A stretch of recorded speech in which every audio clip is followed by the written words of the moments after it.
Okay na. Again po, magandang umaga sa ating lahat. Mayroon lang akong sasabihin sa atin, lalong-lalo na sa akin. Masakit talaga sa dibdib magpaalam ng ganito. Hello Rina, kumusta ka na? Alam ko, alam naming lahat na sa mabuti kang kalagayan ngayon.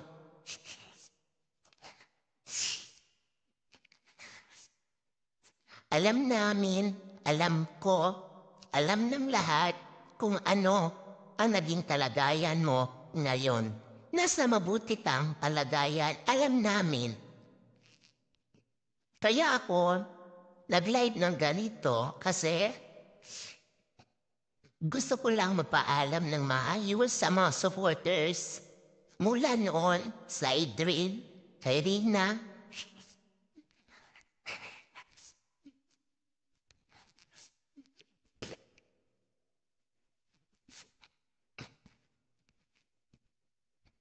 Dalawang taon din natin siyang sinuportahan, 2 taon din natin siyang iningatan, 2 taon din natin siyang nilaban, 2 taon din natin siya pinagtanggol sa mga basyo niya.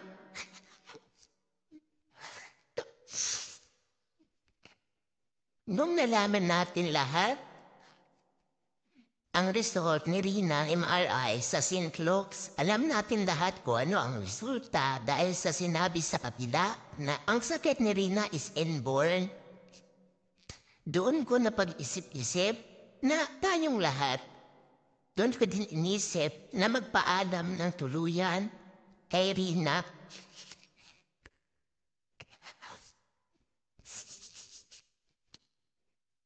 Pero hindi ibig sabihin na nawawala yung pagmamahal natin sa kanya. Alam ng lahat yan. Alam ng lahat. Alam ninyo lahat yan kung gaano ko minahal si Rina, kung gaano ko pinaglaban, kung paano ko siya nilaban sa mga basher niya noon.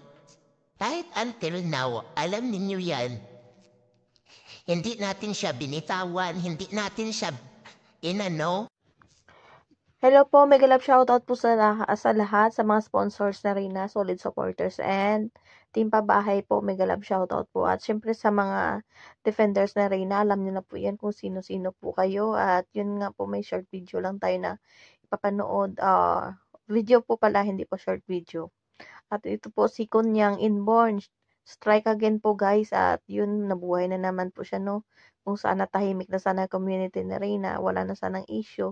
Ito na naman si Kunyangers po guys. Nabuhay na naman po siya. At syempre yung ginawa niya na naman po, yung hinusgahan na naman sa Reyna po. At siya mismo nagdiagnose ng sakit na Reyna. Na kahit yung doktor sa St. Luke's, 4 na doktor hindi po nagsabi na si Reyna is inborn po yung sakit niya.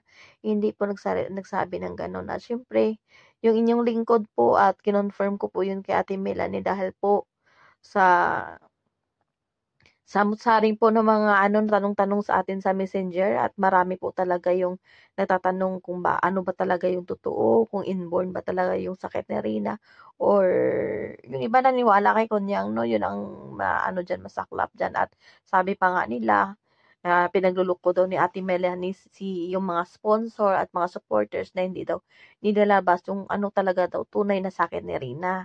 So ito po yung masasabi natin yung doktor po never po nagsabi, hindi po nag-diagnose kay Rina na si Rina is inborn po, yung sakit niya. Kasi po kung inborn po si Rina guys, isa lang niyan, sasabihin ng doktor, iuwi nyo na po yan at resitahan ko na lang po kayo ng pangpakalma sa kanya at yung therapy na lang po yung kailangan niya.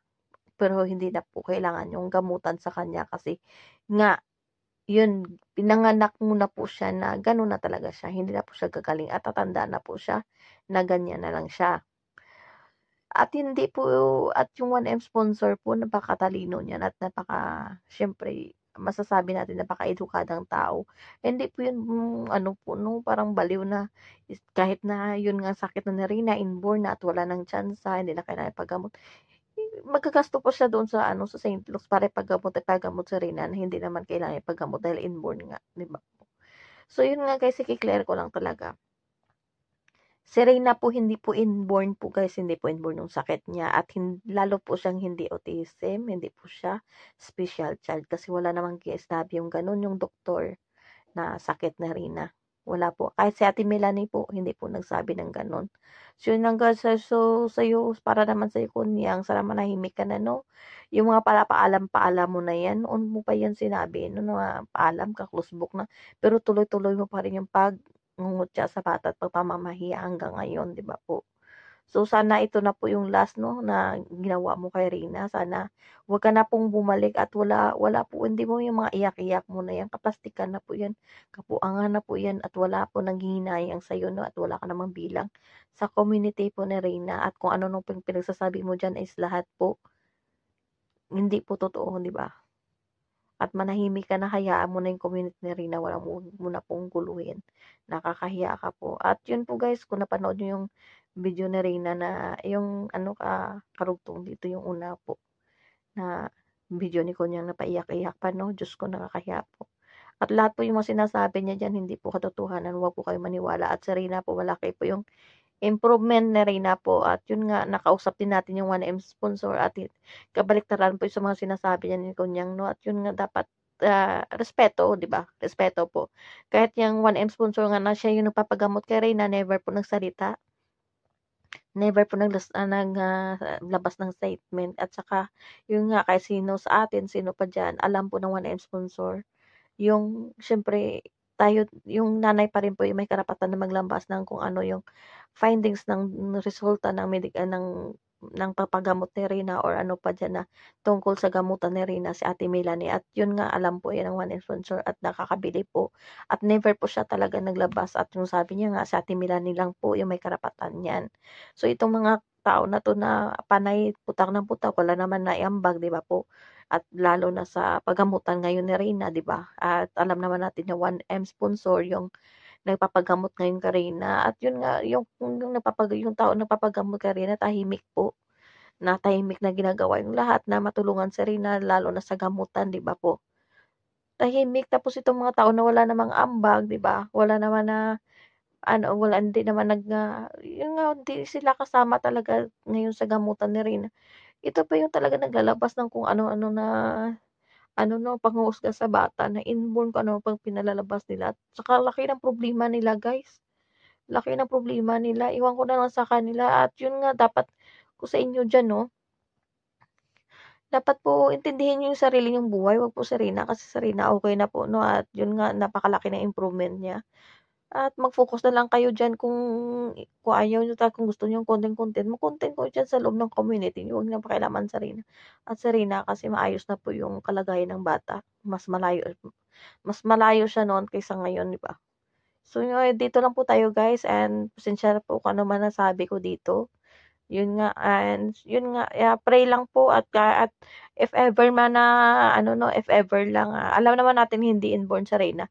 If ever talaga na inborn siya, hindi tayo dapat mag-react ng mga gano'n 'no. Dapat mas mahalin po natin sa Reyna if ever ano man mga sakit ni Reyna na na ano 'no, 'di ba? Dapat mas mahalin natin si Reyna kasi kung if ever na inborn siya, mas lalo niya tayong kailangan, 'di ba? Mas lalo natin siyang mahalin kasi yun talaga niya kailangan na rin na yung tulong natin, 'di ba po? So dito lang guys, God bless po sa ating lahat at shoutout po sa kay Madam 1M sponsor, kay Tita 1M sponsor. Thank you po sa suporta kay Rina at pagpapagamot kay Rina at sa lahat na tulong kay Rina po. At siyempre sa team pabahay po. Salamat po kay Ma'am Berry, kay Ma'am Rowena, sa founder ng Rina Best Team Ever, siyempre sa Rina's community at lalo pa sa iba't ibang mga sponsor 'no na sa team pabahay at sa mga 500 challenge po na nakikisali sa 500 challenge po sa mga sponsors. Nakikisa po, maraming salamat po. Siyempre sa mga defenders ni Reyna, kay Ma'am Hasa, kay Ma'am LMG, kay Sir Jerry Cagapay, Ma'am Nea Mix Vlog, Sir Roger, kay Sir Pikwa, kay Sir Joel Salcido, at sa lahat po guys.